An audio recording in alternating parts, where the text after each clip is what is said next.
오늘 나는 진짜 그리스도인인가 세 번째 시간입니다. 소주제로 성령의 내주하심입니다. 우리 여러분들 말씀 들을 때 있잖아요. 말씀 들을 때 누군가가 떠오를 수도 있습니다. 이 말씀 그 사람한테 적용해야 되는데 이런 생각이 떠오를 수도 있는데 절대 그 생각에 머물러 있지 마시고요. 어떻게 하시면 되냐면 말씀은 하나님께서 나에게 주시는 겁니다. 다른 누군가에게 주시는 게 아니라 하나님께서 그냥 온전히 나에게 주시는 거기 때문에 나에게 적용시키시면 됩니다. 누군가에게 이걸 적용시켜야 되는데 이걸 꼭 그 사람이 들어야 되는데 그 인간이 들어야 되는데 그 놈이 들어야 되는 이런 생각 절대 하지 마시고요.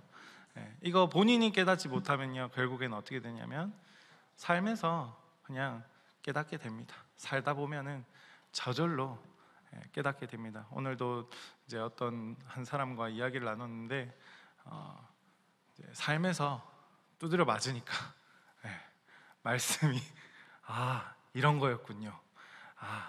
하나님이 이런 분이셨군요. 이런 고백들을 하더라고요. 그래서 여러분들에게 그렇게 되지 않기 위해서 함께 우리 말씀 가운데 거하는 연습을 계속 해나갔으면 좋겠습니다. 여러분들은 뭘 따라 살고 계십니까? 답하지 마시고요. 무엇을 우리가 따라 살고 있느냐를 질문을 할 때 교회에서는 뭡니까? 교회에서 대답할 수 있는 거는 나는 지금 오늘 우리 주제처럼 나는 그리스도인인가? 아닌가? 이런 질문에 답을 할 수 있겠죠. 내가 그리스도인으로 살고 있는지 아니면 스스로 그리스도인이라 산다고 생각하면서도 오늘 말씀에 있는 것처럼 육신의 모양으로 살고 있지는 않는지 둘 중에 하나겠죠. 그렇죠? 여기서 방금 언급한 제가 이 육신의 모양이라는 건 뭐냐면요, 육신의 모양 뭡니까? 자기 자아를 얘기하는 겁니다. 자기 자아를 의지하면서 살아가는 그 모습을 말하는 거고요. 하나님 앞에서 내 자아가 죽었는가? 여러분 그것을 고민하시면서 신앙생활 하셔야 되는 건데, 보통 이런 말 하면은 딱 듣기 싫어요. 왜? 잔소리하는 것 같고 뭐라 하는 것 같고 공격하는 것 같고. 왜 그렇습니까? 뭐라 하면 기분 나쁘죠.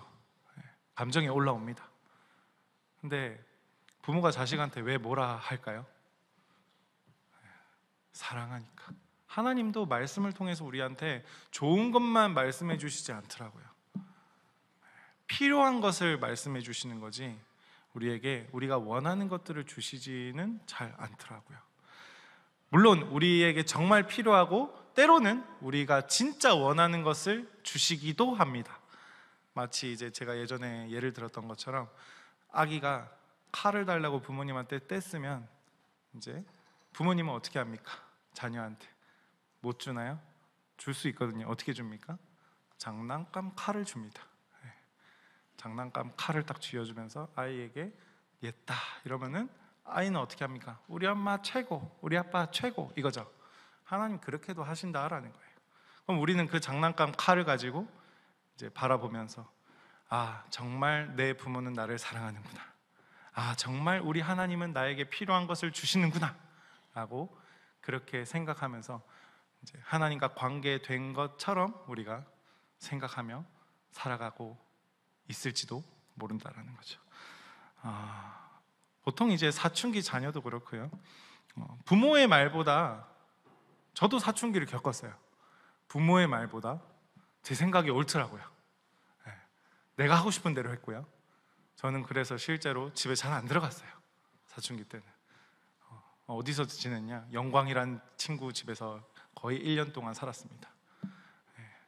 부모 마음이 어땠겠어요? 사실 제가 부모 마음 속삭인 거 다 돌려받고 있는 느낌인데, 요즘에 자녀를 이제 3명 낳아가지고 내가 이제 잠을 자면은 오늘도 사실 2시간, 3시간 잔 것 같거든요. 이게 계속 깨야 돼요. 이게 쌍둥이니까 이게 자다가도 응애하면은 둘 중에 한 명 깨야 되거든요. 그럼 이제 저는 깨고 나면은 약간 눈치 싸움을 합니다. 아내랑 먼저 일어날까? 어떡할까? 내가 일어날까? 근데 저는 점점 정신이 멀쩡해지는 거예요. 그럼 이제 오늘 같은 경우도 오늘 새벽 5시쯤에 이제 제가 3시에 잤거든요. 5시, 6시 사이에 이제 아기가 울기 시작해서 한 20분 정도 방치해 놓은 것 같아요. 근데 도저히 이제 아내는, 근데 제가 아내 얼굴 딱 봤거든요.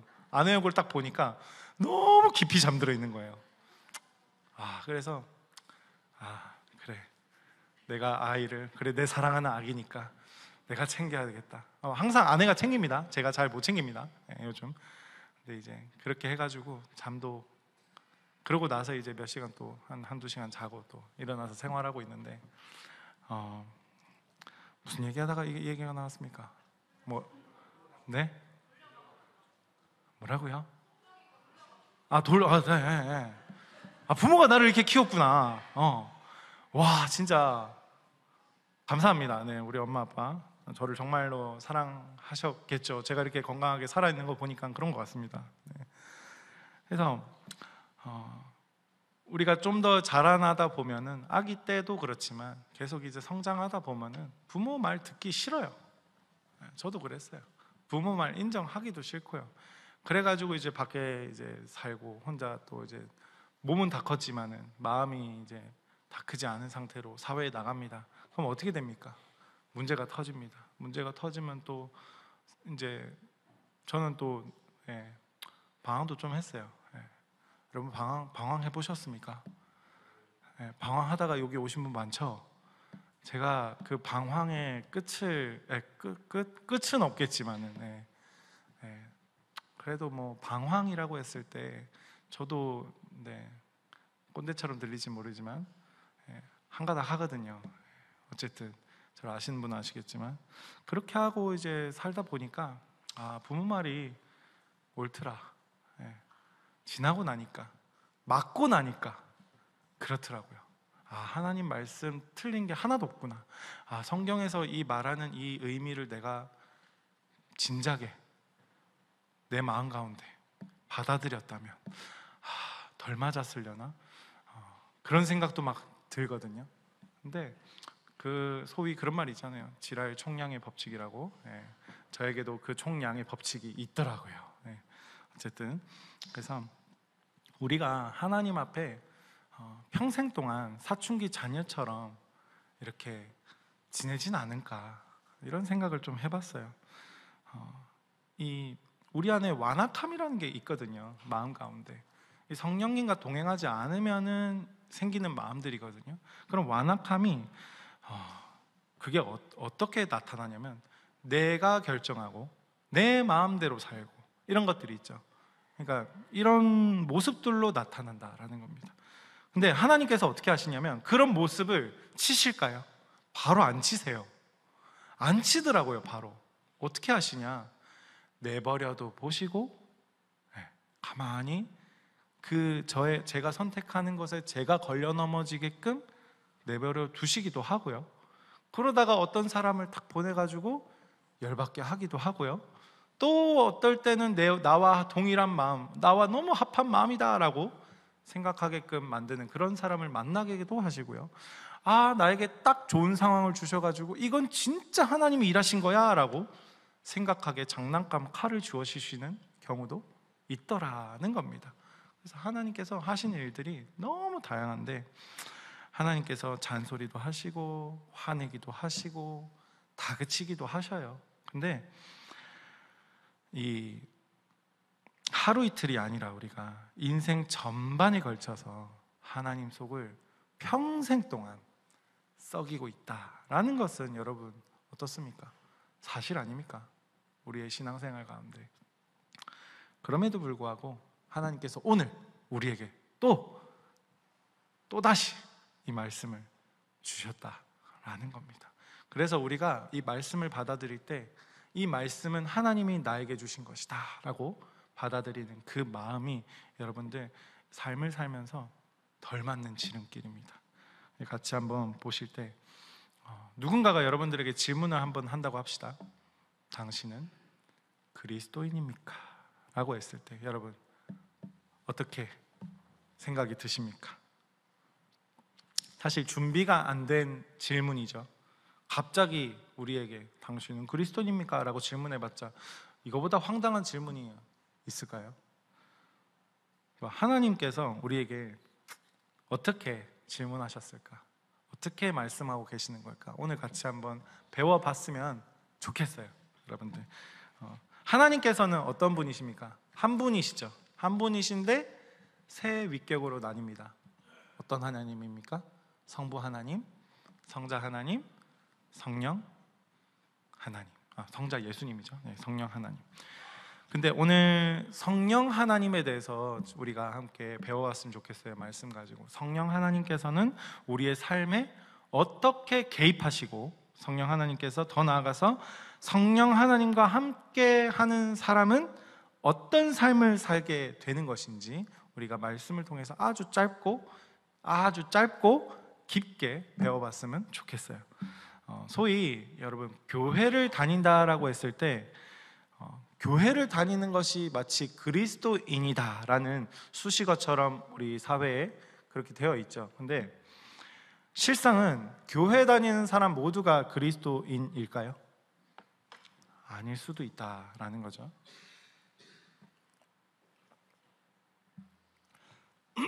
그리스도인이라고 했을 때 그 질문이 단지 그 인간의 종교성을 묻는 거다라고 하면 그냥 여러분 이렇게 질문하면 제일 쉽죠. 교회 다니십니까?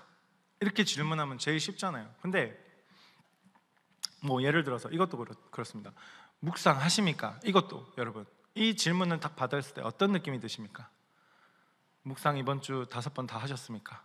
네, 이런 질문을 했을 때 묵상을 통해서 하나님과 실제로 우리가 교제를 하고 있는지가 중요한 거죠.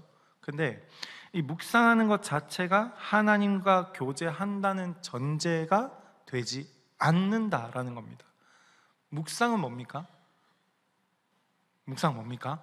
하나님과 나와 말씀을 통해서 교제하는 거죠. 그러면은 내가 묵상합니까? 라고 질문하면 어떻습니까? 하나님과 교제하고 계십니까? 라는 질문이죠. 근데 우리는 어떻게 반응하냐면은 율법적으로 느껴진다라는 거예요.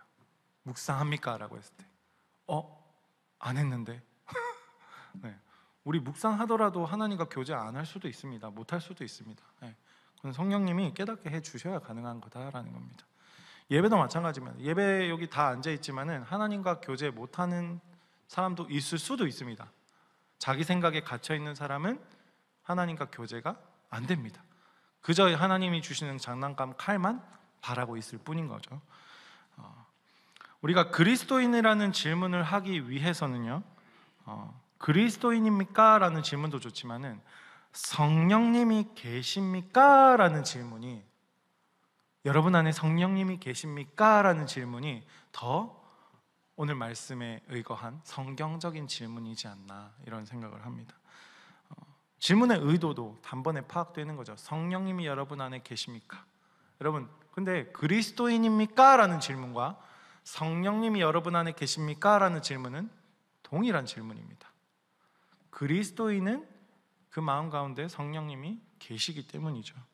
그래서 예수님을 믿는 사람 안에는 반드시 성령님이 그 마음 가운데 계시다라는 겁니다. 성령님께서 그 사람 안에서 어떤 일을 하시냐면 지속적으로 거룩한 일들을 만들어 가시는 거예요.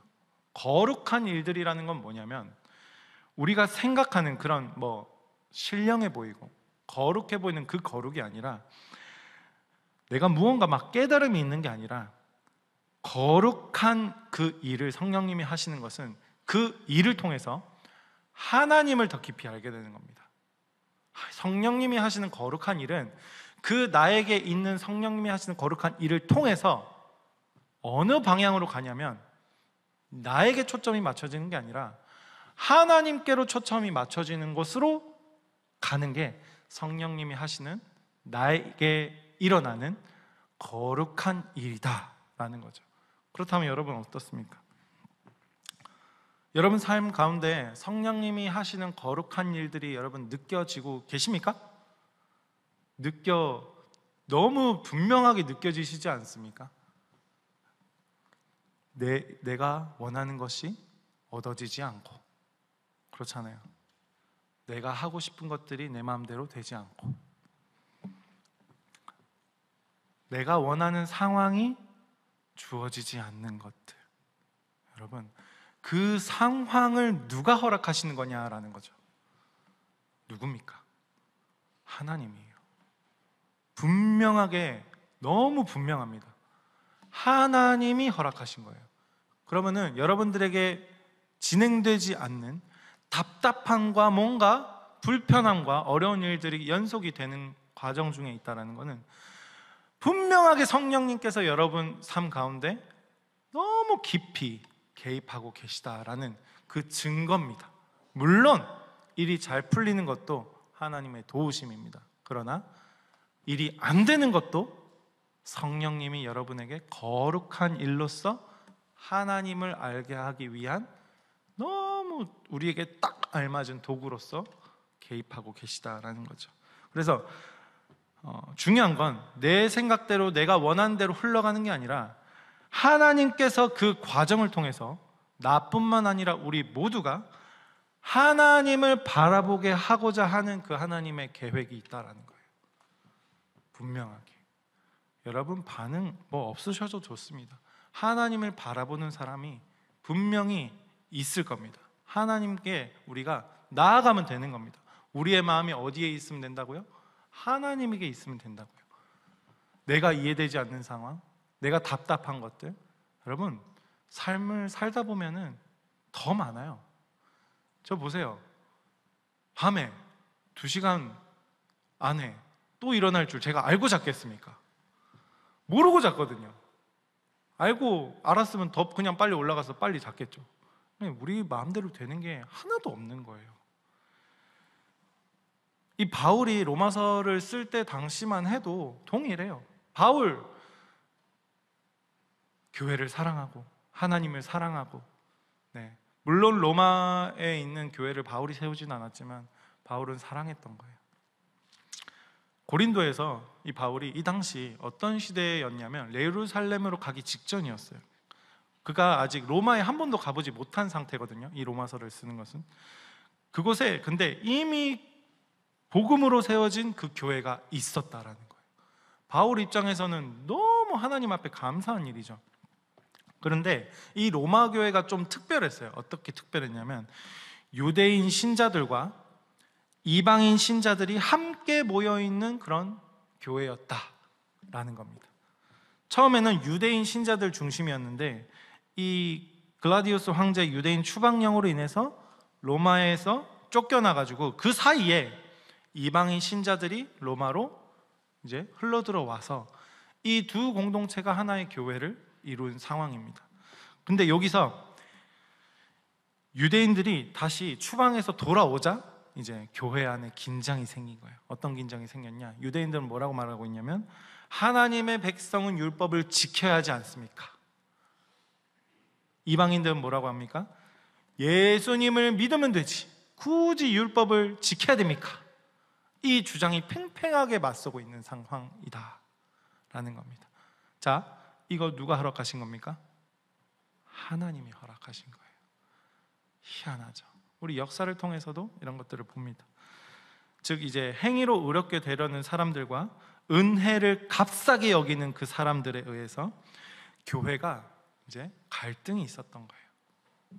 이 혼란 속에서 바울이 복음의 본질을 다시 세워야 했다라는 거죠. 그 핵심이 오늘 로마서 8장 9절입니다. 다시 한번 읽어보겠습니다. 만일 뭐라고 되어 있습니까? 만일 너희 속에 하나님의 영이 거하시면 너희가 육신에 있지 아니하고 영에 있나니 누구든지 그리스도의 영이 없으면 그리스도의 사람이 아니라. 바울이 말하고 있습니다. 뭐라고 말하느냐?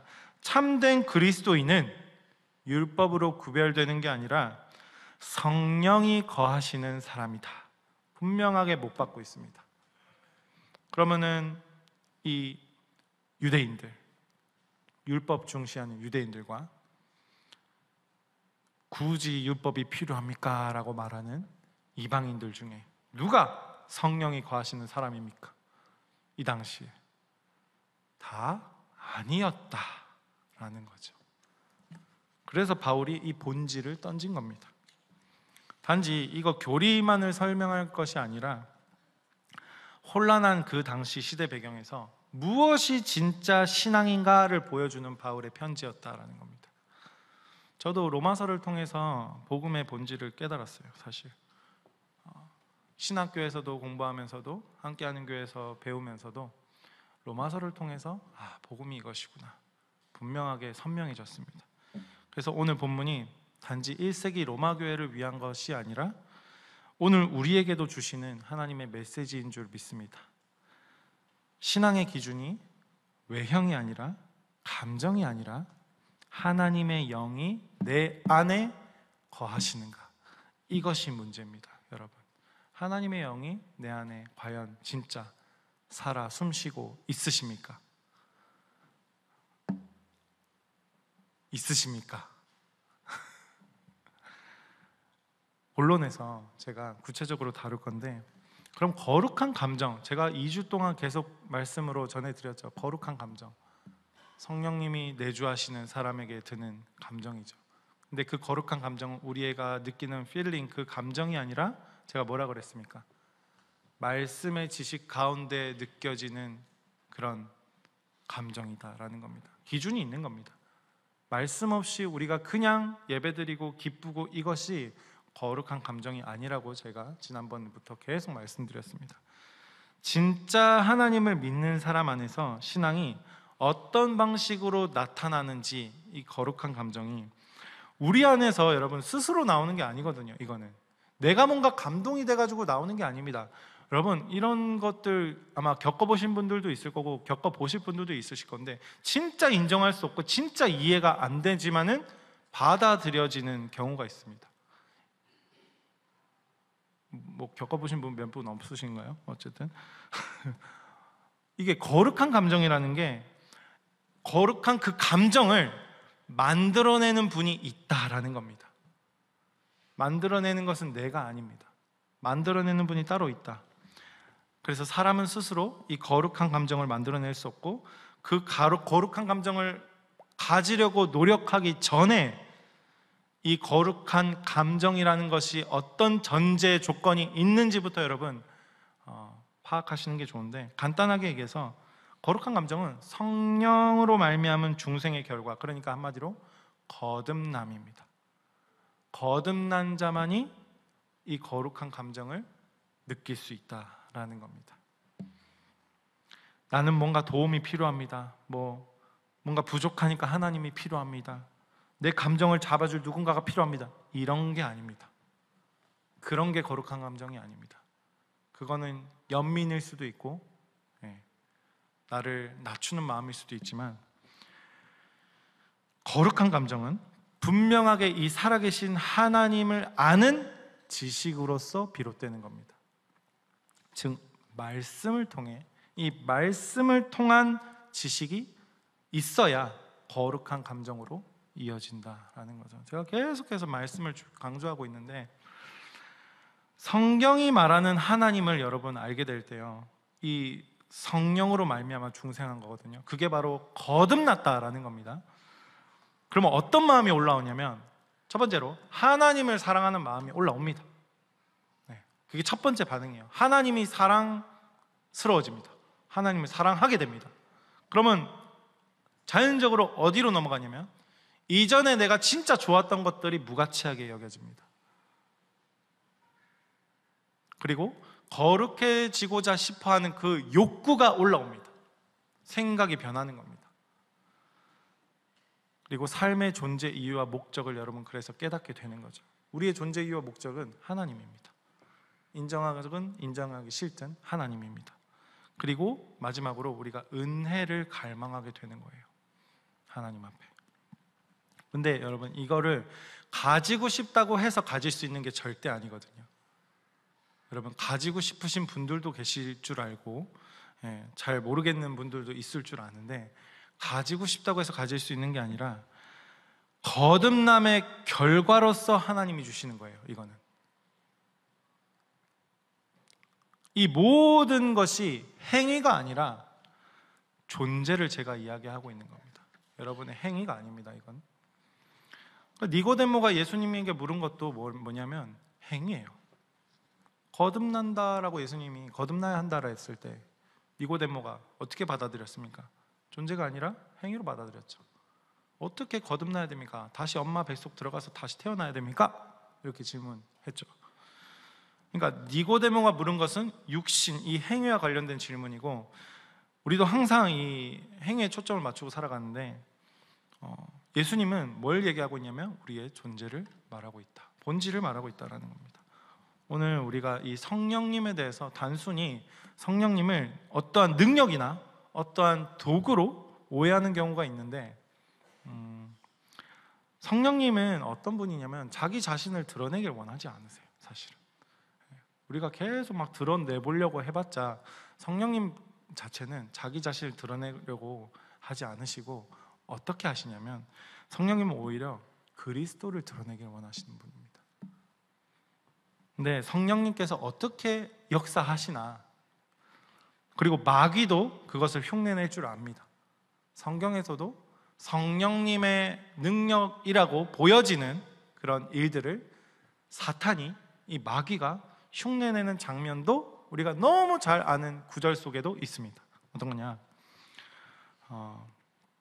출애굽기 10가지 재앙을 통해서도 마귀가, 사탄이 따라합니다. 언제까지 따라하냐? 피계파 악도금의 흑장 중에 피개까지 따라합니다. 물을 피로 변하게 하고 개구리를 막 나오게 하는 그 기적을 마귀도 따라합니다.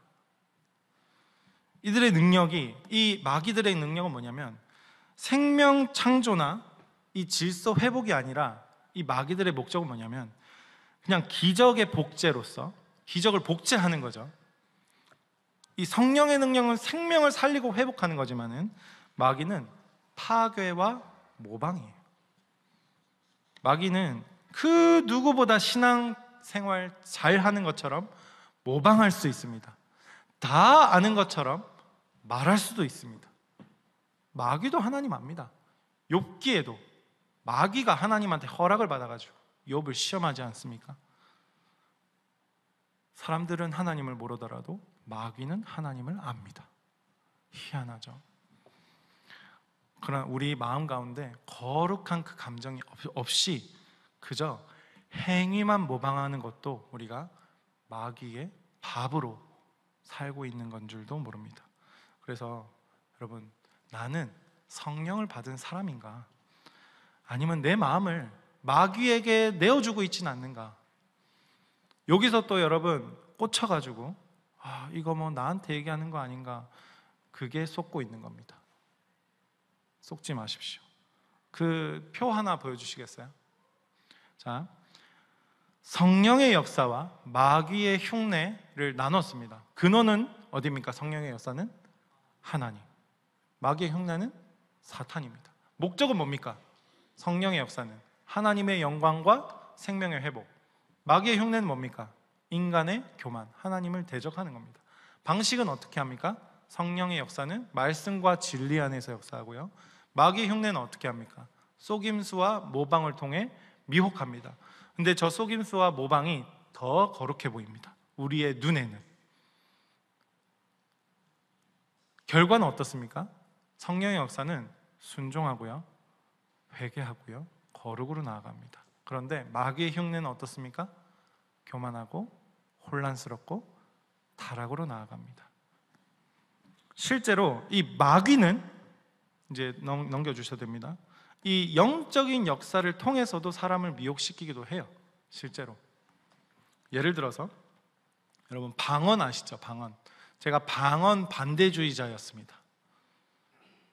놀라지 않으시는 것 같은데 뭐 방언은 거짓말이라고 생각했습니다. 예를 들어서 방언도 사실 기독교에만 있는 것도 아니거든요.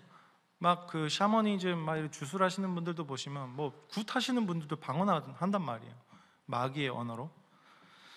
뭐 이단에서도 방언하는 자들 있습니다. 병 고치는 일도 실제로 이단에서도 일어납니다. 공중부양도 막 하고요. 저 어릴 때 초등학교 때 막 공원에서 어떤 아저씨가 공중부양 한다고 낙엽 타고 올라가겠다 막 이랬던 기억이 나는데 공중부양도 막 합니다. 네. 우리는 어떻습니까? 그런 모습 딱 보면 어떻습니까? 우와, 신령하다. 우와, 저거 믿어야겠다. 뭐 이런 생각이 들 수 있겠죠. 여러분, 지금 요 앞에서 제가 여기서 만약에 막 날아다니면 여러분 안 믿을 사람이 있겠습니까?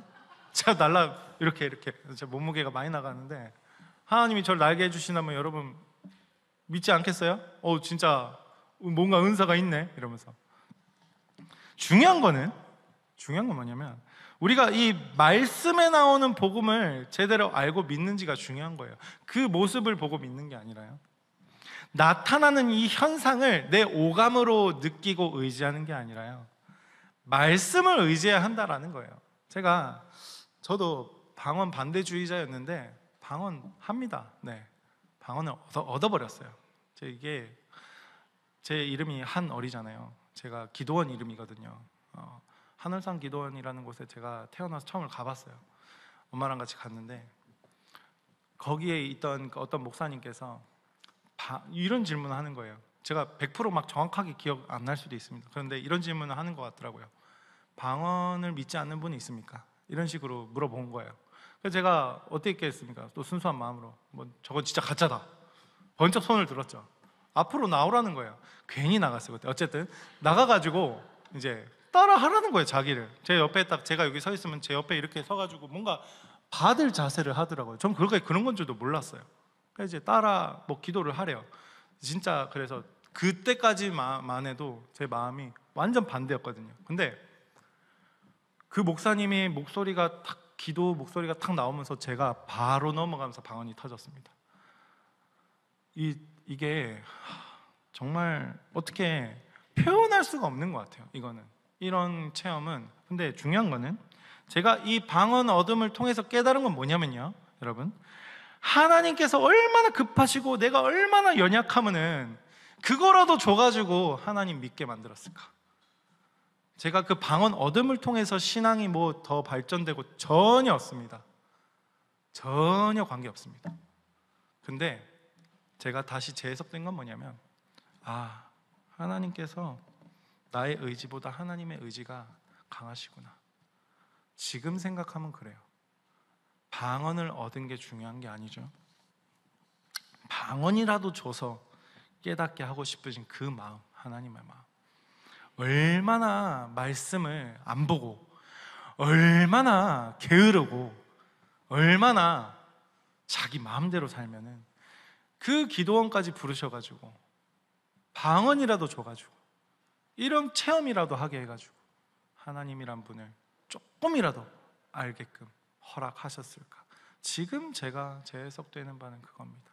근데 말씀을 공부하는 이 평생 제가 봐야 될 거 아닙니까? 보다 보니까 하나님의 그 성품과, 제가 절대 감히 함부로 하나님을 안다라고 말하기도 어떨 정도로 하나님은 정말 크시더라고요.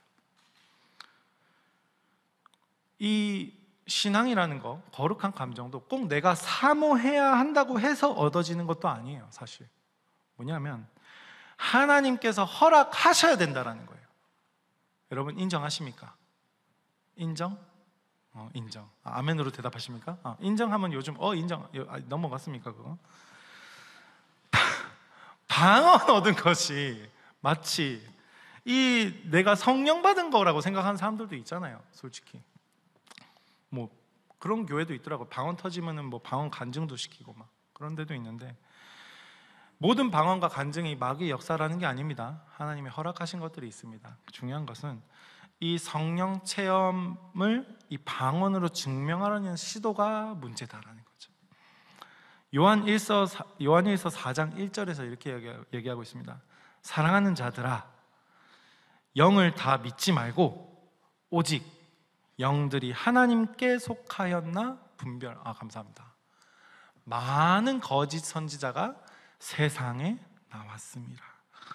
이 말씀처럼 우리가 이 영을 분별해야 되는데, 어떻게 영을 분별합니까, 여러분?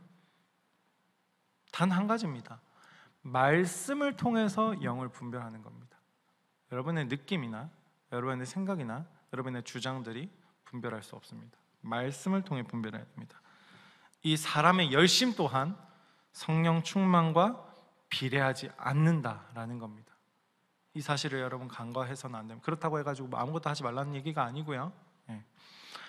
오히려 마귀가 하는 일들이 사람들 사이에서 그 누구보다 뜨겁게 보여지는 역사도 있습니다. 마귀들이 하는 일들이 무언가 모이게 하는, 마귀들이 그런 일들도 하고요. 생각이 모아져가지고 그게 과연 하나님 중심인지 아니면 마귀 중심인지는 뭘 통해서 분별합니까? 말씀을 통해서 분별하는 겁니다. 가장 중요한 것은 말씀을 바르게 이해하고 분별할 수 있는 이 성령이 계시다는 것. 어떻게 확인할 수 있습니까? 로마서 9장 9절에 이렇게 나와 있습니다. 만일 너희 속에 하나님의 영이 거하시면 너희가 육신에 있지 아니하고 영에 있나니 누구든지 그리스도의 영이 없으면 그리스도의 사람이 아니라. 이 사도 바울이 9절 초반부에 하나님의 영이라고 말하고 있고요, 후반부에 그리스도의 영이라고 또 말합니다. 하나님의 영, 그리스도의 영. 이게 뭐냐면 성령입니다. 하나님의 영, 그리스도의 영, 성령이에요. 성령님이 계신 확실한 증거가 여러분 거룩한 본성이라고 제가 말씀드렸죠. 이전에 즐거워하던 것을 이제 흥미가 더 이상 생기지 않고, 그런 흥미가 안 생기는 거지 습관적으로 우리가 찾을 수도 있습니다. 우리의 죄성은 남아있기 때문에 그것을 끊어내지 못하는 우리의 연약함은 남아있을 수 있습니다. 그런데 생각이 바뀌는 거라고요.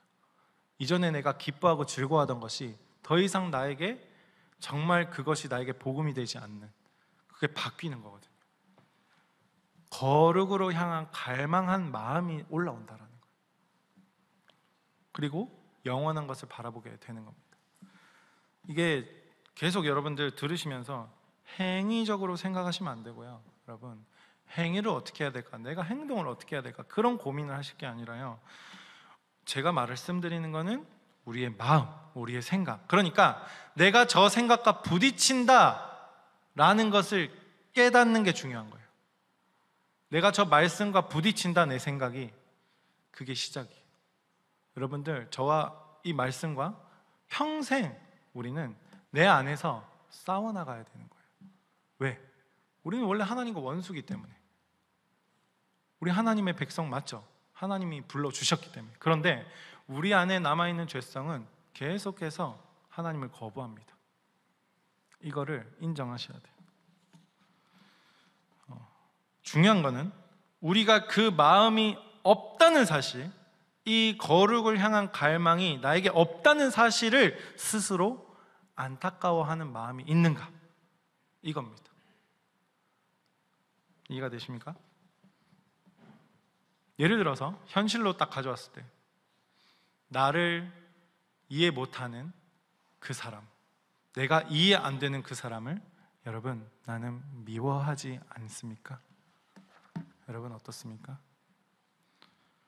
성령님이 계시다면 그 사람이 안 미워지는 게 아니에요. 성령님이 계시다면 내가 그 사람을 미워하고 있구나가 깨달아지는 거예요. 우리 안에 어떤 생각이 시작되냐면요, 그가 이해되지 않는다는 그 사실 자체가 나 스스로 안타까운 마음이 생깁니다. 그를 안타까워하는 게 아니라요, 나 스스로가 안타까워져요. 그게 성령님이 내 안에 살아계시다는 증거예요. 이해하고 싶은 마음과 이해가 되지 않는다는 사실, 이 마음이 없는 사실이 깨달아지는 겁니다. 성령님은 비추시거든요. 우리에게 선명하게 비춰주신단 말이에요. 우리의 어떤 모습을? 우리의 죄악된 본성을 비춰주시는 겁니다. 이게 바로 자기 부인이고요, 사랑의 시작입니다. 그리고 이게 바로 성령님께서 내 안에 내주하고 계시다라는 증거다라는 겁니다. 여러분 어떻습니까? 여러분의 마음은 어떻습니까? 사랑하십니까? 라고 질문하는 거는 너무 뒤에 얘기 같아요. 미워하는 거 인정하십니까? 싫은 거 인정하십니까? 이해 안 되는 거 인정하십니까? 중요한 거는 그 마음 가지고 하나님 앞에 나아가 보셨습니까? 그겁니다. 하나님 앞에 가지고 나아간다고 해서 여러분이 생각하고 원하는 대로 다 되어지는 게 아닙니다. 여러분이 기대하는 바대로 하나님 다 응답해 주시지 않습니다. 하나님은 단지 말씀으로 응답해 주십니다. 그럼 우리가 뭘 해야 되겠습니까? 말씀을 봐야겠죠. 주일에 예배 말씀을 듣고 같이 묵상해보고 셀에서 기도도 해보고, 내가 어떠한 나의 어떠함이 드러날까, 이런 것들을 고민하고 걱정하고, 나의 치부가 드러날까 봐 이런 걸 고민할 때가 아닙니다. 여러분, 이 마음을 하나님 앞에 들고 가는 연습을 지금 이때 하셔야 나중에 아내와 남편을 더 덜 속삭입니다. 덜 속삭여요. 이해가 되십니까? 우리 지난 몇 주 동안 나는 진짜 그리스도인인가? 라는 질문을 통해서 이 지식과 감정, 그리고 오늘은 이 성령의 내주하심에 대해서 살펴보고 있습니다. 로마서 8장 9절에서 분명하게 이렇게 얘기합니다. 누구든지 그리스도의 영이 없으면 그리스도의 사람이 아니라. 이 말은 단순히 교리를 설명한 문장이 아니라 우리 존재의 정체성을 가르는 선언입니다. 그리스도인은 성령이 내 안에 계신 사람입니다. 그리고 성령이 내 안에 거하다는 것은 뭐냐면 내가 하나님의 통치를 받는 존재로 거듭났다라는 겁니다. 근데 이것은 여러분 행위로 드러나는 결과로 보여지는 게 아닙니다. 내 안에 스스로 안타까워하는 마음이 있는가? 그겁니다. 그리고 성령님께서 단지 나를 감동시키는 분이 아니라요, 나를 새롭게 하시고 하나님의 뜻에 반응케 하시는 게 성령님의 하신 일이에요. 나를 감동시키는 분이 성령님이 아니에요. 우리도 하나님 예배할 때, 하나님과 관계할 때 여러분 하나님 기쁘게 할 수 있습니까? 못해요. 그저 우리의 존재를 보시고 하나님은 우리를 기뻐해 주시는 것뿐입니다. 우리의 행위는 아무짝이 쓸모없는, 실질적으로 팩트만 놓고 보자면 그렇습니다. 그런데 성령님께서 나를 새롭게 하시는 거죠. 그리고 그분이 계시기 때문에 나는 내 뜻대로 살 수 없고, 그분이 계시기 때문에 내 안에서 싸움이 일어나는 거예요. 여러분 자기 자신과 싸우고 있습니까? 누구랑 싸우고 있습니까 지금? 하나님이 붙여주신 옆에 있는 셀원들, 하나님이 붙여주신 가족들, 그분들과 싸우고 있지 않습니까? 그 사람이 믿거나 싫다면 그것이 깨달아지는 것이 성령 충만한 겁니다. 아주 심각한 상태는 그 마음 가운데 머물러 있는 겁니다. 하나님께 들고 가지 않는 것이 아주 심각한 상태다라는 거죠. 마귀의 밥인 겁니다. 그리고 이 나와의 싸움이 바로 성령의 내주하심의 증거다입니다. 뭐라고요? 나와의 싸움이 성령의 내주하심의 증거다입니다. 세상 사람들 이 싸움 절대 이해하지 못합니다. 세상 사람들은 우리가 뭔가 팔을 만들어가지고 이겨야 되는 겁니다. 그게 세상 싸움이고요. 우리는 어떤 싸움이냐면 나 자신과의 싸움이에요. 교회 주인 누굽니까? 하나님이에요. 우리가 아무리 발버둥 쳐봤자 하나님이 교회를 지키시고 하나님이 이끌어 가시는 겁니다. 그러나 그리스도인이라면 왜 나는 여전히 죄를 미워하면서도 죄와 싸우고 있는가를 느낍니다. 그리스도인이라면요, 이 싸움은요 실패의 증거가 아니라 성령께서 내 안에 계시다는 증거고, 내 안에 계신 성령님을 여러분 의식하게 되는 겁니다. 그래서 어디 무언가 이야기를 할 때요, 내가 어떻게 보일지 고민하지 마세요. 사실 여러분 10년 뒤쯤 되면은 아무도 여러분 말 기억 못 합니다. 좀 이렇게 너무 강렬한 메시지를 보냈다면 뭐 물론 오랫동안 기억될 수도 있겠지만은, 그거는 이제 그 말 문장이 기억나는 게 아니라 그 사람의 그 이미지가 기억나는 거겠죠, 그렇죠? 근데 그 사람은 변했고 나도 변했다라는 거 절대 걱정할 필요가 없어요. 물론 이제 사람과 관계 잘 해보려고 하면 어떻습니까? 그 사람이 원하는 말, 그가 원하는 대로 다 해줄 수 있겠죠. 근데 중요한 건 그게 아니다라는 거예요. 저도 바보가 아니거든요. 왜 그러고 있습니까? 왜 우리가 서로 갈등이 있고, 개인 안에서, 신앙 안에서 이렇게 역동이 있고, 왜 그렇습니까? 성령님이 허락하셨기 때문이에요. 성령님이 살아 계시기 때문이에요. 여러분 마음 가운데. 제가 여러분 마음 가운데 성령님이 없다고 안 했습니다. 살아 계시기 때문에 여러분이 지금 스스로 갈등하고 스스로 고민하고 공동체 안에서도 함께 엎치락 뒤치락 하고 있는 겁니다. 그 증거가 뭐라고요? 성령이 살아계신 증거가 뭐라고요? 방금 제가 말씀드린 이런 일들이다라는 겁니다. 그리고 그분은 멀리 계시지 않아요. 내 안에 계세요. 내 안에. 여러분, 내 안에 살아있어요. 성령님 각자의 마음 가운데 살아있다고요. 그래서 하루를 시작할 때 여러분 이렇게 고백했으면 좋겠습니다.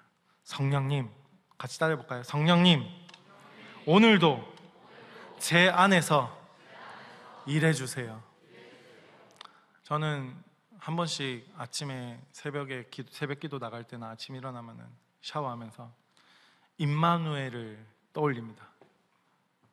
임마누엘, 나와 함께 하시는 하나님.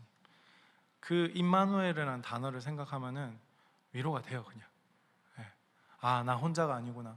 오늘 오늘 점심도 저 오늘 혼자 먹었거든요. 하나님 나와 함께 계시겠다는 거예요. 하나님이 나와 밥 같이 먹는 거 되게 좋아한단 말이에요. 근데 요즘 계속 혼자 먹고 있어요. 시간대가 안 돼서 그래요. 시간대가 이제 초등부 설교하고 나면 애매해요. 시간대가. 여러분 11시 반에서 12시 사이 이렇게 식사하시고, 리더들은 뭐 예배 마치고 식사하시잖아요. 저는 이제 다 하고 초등부 설교까지 다 하고 나면은 뭐 12시 한 15분 그 정도 됩니다. 그때 먹으면은 애들이랑 같이 먹겠습니까? 애들 또 반 쌤들 같이 있는데 저 혼자 먹는 거예요. 그 옆에 있는 쌤이 있으면 옆에 있는 먹는데 오늘도 같이 먹다가 그냥 가더라고요. 어쨌든 그런 거에 상처 안 받아요. 중요한 거는 나와 함께 하신 분이 누구냐라는 거예요. 왜? 우리 선배 목사님들이 얼마나 어떤 길을 걸어오셨는가 참 공감이 됩니다. 우리 여기 전도사님 여기 한 분 계신데 이제 강도사님 될 거잖아요. 그대의 길이 멀지 않았습니다. 할렐루야, 화이팅. 그런 거예요, 여러분. 인생은 혼자 오잖아요, 사실. 혼자 와가지고 뭐 마음 맞는 왜요? 근데 중요한 거는 하나님께서 우리와 함께 계시고 하나님이 이 공동체를 나에게 허락하셨다는 거예요. 각자 개인의 문제가 있고 마음이 안 맞을 수도 있지만 하나님께서 말씀을 통해서, 우리의 감정이 아닙니다, 분명하게 말씀을 통해서 우리에게 하시고자 하는 게 있다. 그것을 우리가 집중했으면 좋겠습니다. 그리고 말씀이 들리지 않는다면은 여러분 혹시나 하나님께 여러분 삐지고 있으신 건 아닌지, 하나님을 잘 모르는 사람은 하나님께 삐졌을 때 어떻게 반응이 나오냐면 사람에게 반응이 나옵니다. 내가 편한 사람, 내가 우습게 보는 사람, 정말 편한 사람들에게 반응하게 됩니다. 근데 하나님께서는 그것조차도 여러분 허락하셔가지고 서로 원석이 서로 깎여가지고 보석이 되듯이 우리가 그런 공동체로 나아가고 있다라는 겁니다. 그래서 내 뜻대로 되지 않는 상황 속에서도 성령님은 하나님의 일을 행하고자 하시는 거예요. 일이 꼬이고 막히는 순간조차 여러분도 어떤 거냐면 성령님께서 하나님께로 인도하시는 그 과정이다라는 겁니다. 여러분 지금 이거 아무것도 아니에요. 사실 나중에 진짜 가정 꾸리고 저는 지금 애가 3명이라서 도대체 이 아이를 어떻게 제가 해야 될까, 굉장히 무거운 마음과 기쁜 마음, 여러 가지 마음이 굉장히 공존하거든요. 되게 이건 진짜 낳기 전에는 이런 줄도 몰랐어요. 그 부모님들이 이렇게 키우시고 하나님이 나를 그런 마음으로 인도하고 계시구나 라는 것들. 그래서 우리가 불평하는 것도 좋지만 습관적으로 우리가 물어봤으면 좋겠어요. 성령님, 이 상황에서 나에게 하시고자 하는 말씀이 무엇입니까? 그것을 말씀 가운데 깨닫게 해주시옵소서.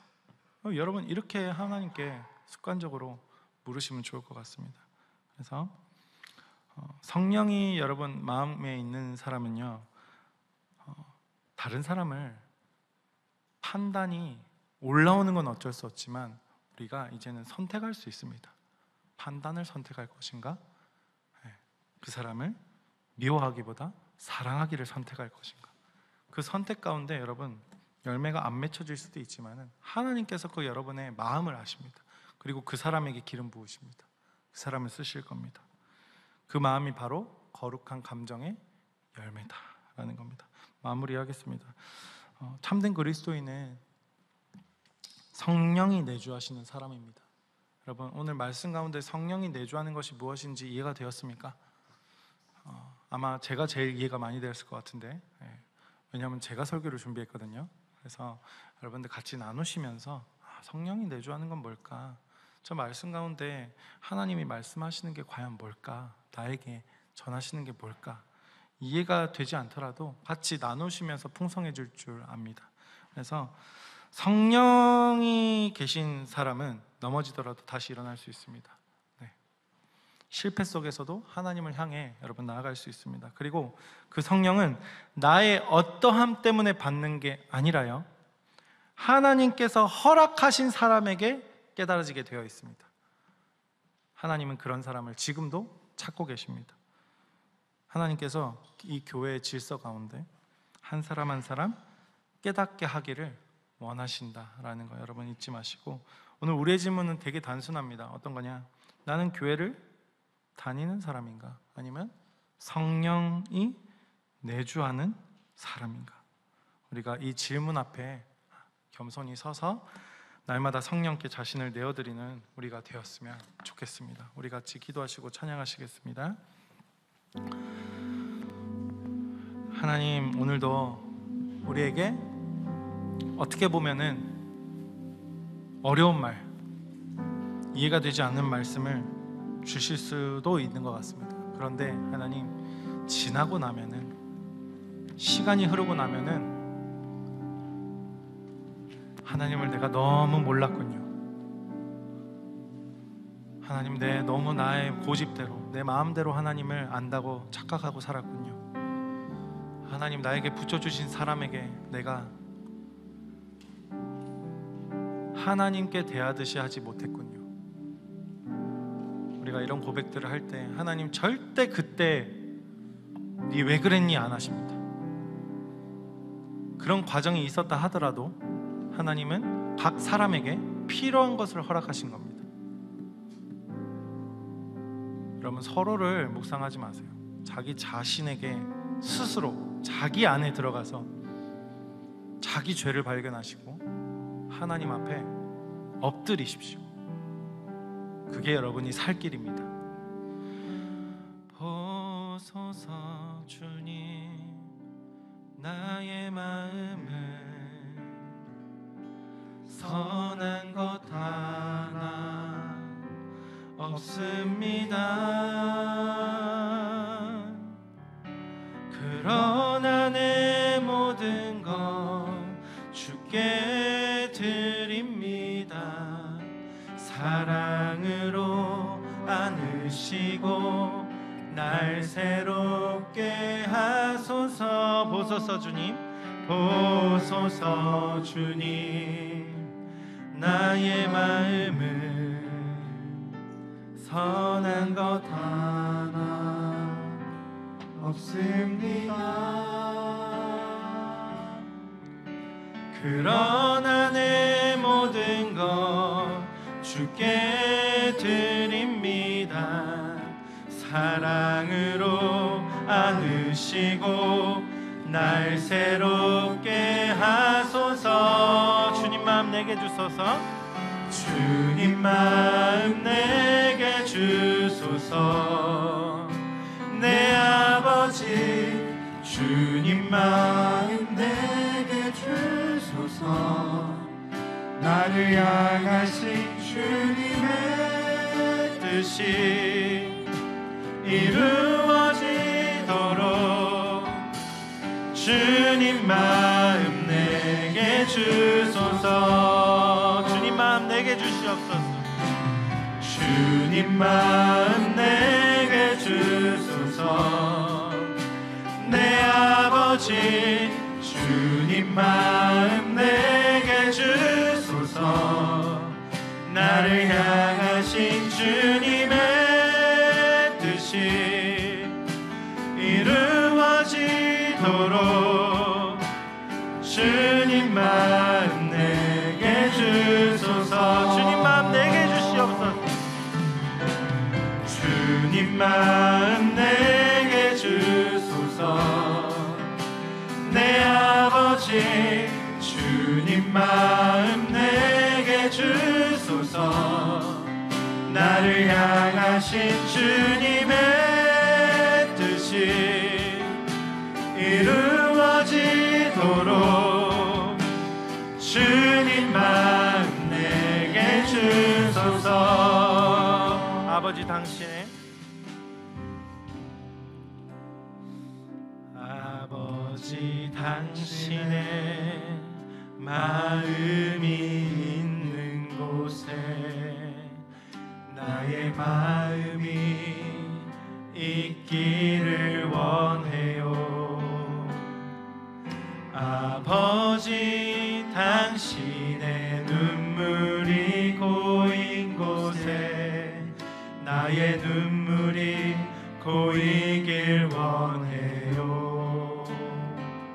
아버지 당신이 바라보는 영혼에게 나의 두 눈이 향하길 원해요. 아버지 당신이 울고 있는 어두운 땅에 나의 두 발이 향하길 원해요. 나의 마음이 아버지의 마음 알아. 내 모든 뜻 아버지의 뜻이 될 수 있기를. 나의 온몸이 아버지의 마음 알아. 내 모든 삶 당신의 삶 되기를. 나의 마음이 아버지의 마음. 하나님, 우리가 하나님의 마음을 알기 원합니다. 주님, 우리 마음 가운데 찾아와 일하여 주시옵소서. 아버지, 부족한 우리들에게 하나님의 긍휼로 다가와 주시고, 아버지, 부족한 우리들에게 하나님 말씀을 통해서 하나님을 알고 하나님을 사랑을 알고 우리가 서로를 사랑할 수 있는 그 마음으로 주님께서 화합하게 인도하여 주시옵소서. 나의 마음이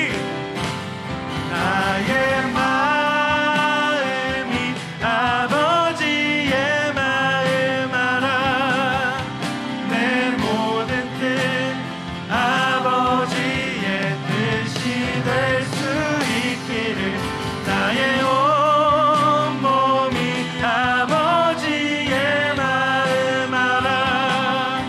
내 모든 삶 당신의 삶 되기를. 우리 주여 한번 외치시고 기도하실 때, 하나님, 나의 마음을 고쳐주시옵소서. 나의 생각을 고쳐주시옵소서. 아직까지 마귀의 밥으로 살지 않게 하시고 성령 하나님 찾아오셔서 아버지 놀라운 말씀으로 하나님 찾아오셔서 우리에게 말씀하여 주시옵소서. 그 말씀에 순종케 하시고 나의 생각을 내려놓고 하나님 말씀에 엎드리는 우리가 될 수 있도록 성령 하나님 도와주시옵소서. 우리 주여 한번 외치시고 기도하시겠습니다. 주여, 주님, 우리의 마음 가운데 찾아와 일하여 주시고 아버지 나의 마음을 하나님께 온전히 올려드릴 수 있도록 주님 일하여 주시옵소서. 이 청년부를 주님 불쌍히 여겨주시고 성령 하나님 청년부를 살려주시고 아버지 하나님 청년부 마음 가운데 하나님 서로가 서로를 사랑하고 서로가 서로를 하나님 안에서 신뢰하고 기뻐하는 이 공동체가 될 수 있도록 주님 일하여 주시옵소서. 아버지 세성과 셀원과 디렉터와 셀장들이 하나의 마음을 되게 하시고 그 마음을 통해서 하나님 기뻐하는 이 예배로 이 교회로 이 공동체로 주님 삼아주시고 하나님 우리 한 사람이 드러나는 것이 아니라 그 한 사람 한 사람을 통해서 예수 그리스도가 드러나는 이 교회가 되게 하시고 이 공동체로 주님 삼아주시옵소서. 우리 마음 가운데 하나님이 울고 계실 때 우리가 하나님 앞에 엎드리는 그 한 사람 한 사람이 하나님 기쁘게 하시는 그 아버지 하나님 그 신앙 고백이 되게 하시고 아버지 모든 것들 주님께 맡겨드릴 수 있도록 인도하여 주시옵소서. 나의 마음이 아버지의 마음 알아 내 모든 뜻 아버지의 뜻이 될 수 있기를 나의 온몸이 아버지의 마음 알아 내 모든 삶 당신의 삶 되기를 나의 마음이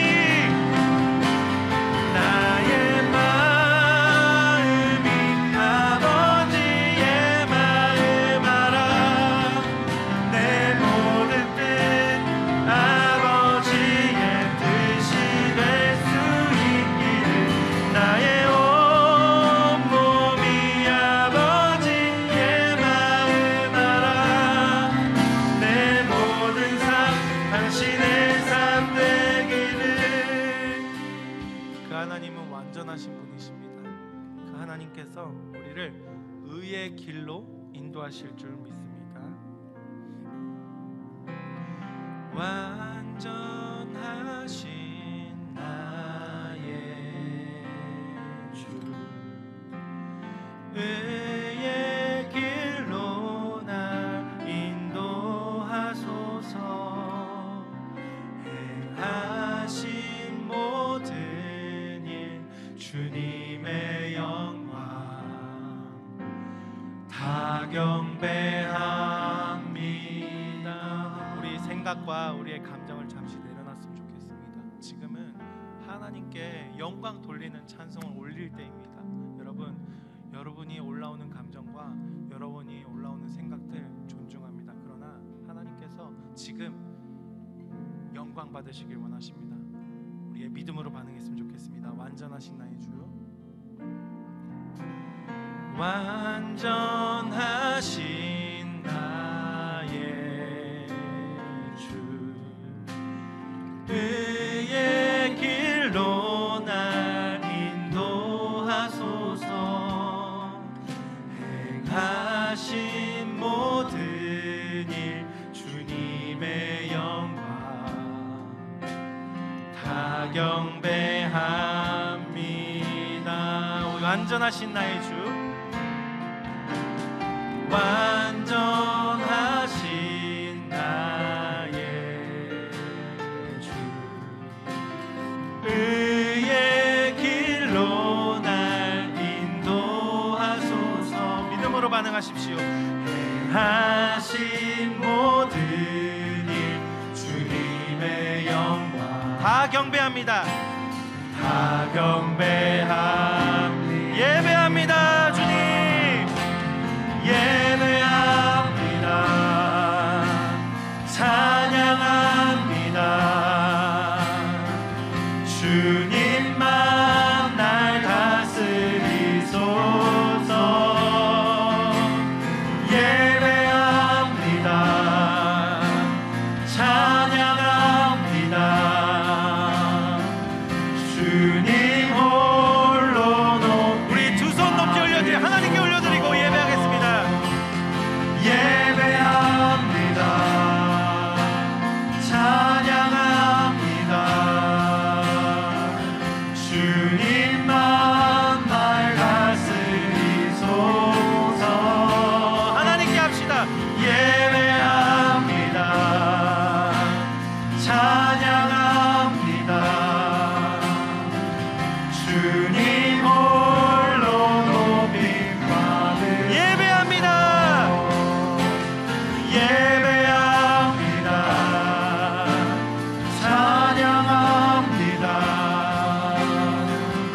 주님만 날 다스리소서.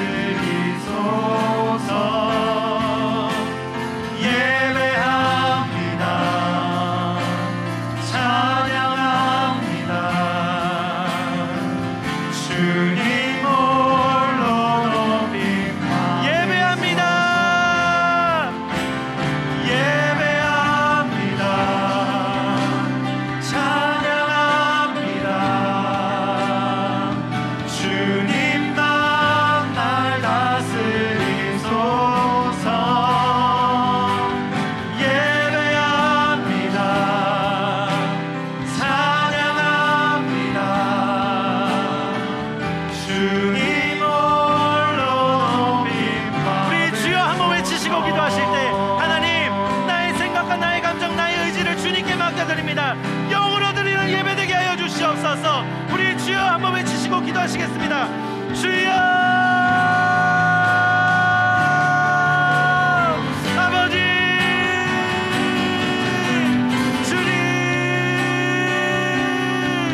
아버지, 우리에게 아버지 성령의 영을 부어주시옵소서. 아버지, 기도하는 자마다 성령의 그런 마음과 성령의 내주하심을 아버지 맛볼 수 있게 도와주시옵소서. 이 맛을 볼 수 있도록 주여 인도하여 주시옵소서.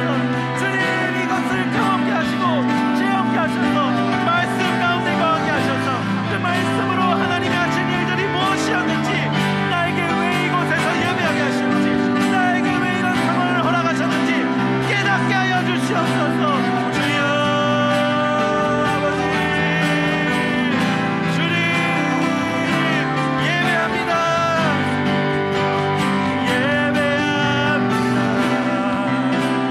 찬양합니다. 주님만 날 다스리소서. 예배합니다. 찬양합니다. 주님 홀로 높임받으소서. 예배합니다. 예배합니다. 찬양합니다. 주님만 날 다스리소서. 예배합니다. 찬양합니다. 주님 홀로 높임받으소서. 하나님, 함께하는 교회를 주님께 맡겨드립니다. 아버지, 이곳에 왕 되신 주님, 우리가 하나님을 이 말씀을 통해서 깊이 알아갈 수 있도록 성령님 한 사람 한 사람 마음 가운데 찾아오셔서 그 마음을 만져주시고 그 상처받은 마음을 주님 어루만져 주시고, 하나님, 힘든 감정 가운데, 힘든 생각 가운데, 힘든 상황 가운데 있는 우리 청년들에게 주님 직접 하나님 찾아와 주시옵소서. 아버지, 허락하신다면 각 한 사람 한 사람에게 하나님이 줄 수 있는 그 사람에게 가장 귀한 기적도 허락하여 주시고, 그것을 통해서 하나님 믿는 믿음이 조금이라도 나아갈 수 있다면 주님 허락해 주시옵소서. 아버지, 그리하여서 하나님께서 하실 일들, 하셨던 일들, 하고 계시는 일들을 우리가 이 말씀 가운데 배우고 나아갈 수 있도록 성령이 인도하여 주시옵소서. 아버지, 그리고 특별히 귀한 예물 들고 왔습니다. 열심히 알바하고 열심히 일해서 용돈도 열심히 모아서 다른 곳에 쓰기보다 조금이라도 하나님 앞에 들고 온 이 마음 주님 기뻐 받아 주시옵소서. 각 우리 청년들에게 하나님의 세밀한 음성과 세밀한 터치로 주님 인도하여 주실 줄 믿습니다. 모든 것 주님께 맡겨드리고 감사드리며 예수님의 이름으로 기도합니다. 지금은 우리 주 예수 그리스도의 은혜와 하나님 아버지의 놀라우신 사랑과 성령의 교통하심과 충만하심이 오늘도 나 자신과 싸우고 하나님에게 한 걸음씩 나아가는 이 청년들 머리 위에 지금으로부터 영원토록 항상 함께 있을지어다.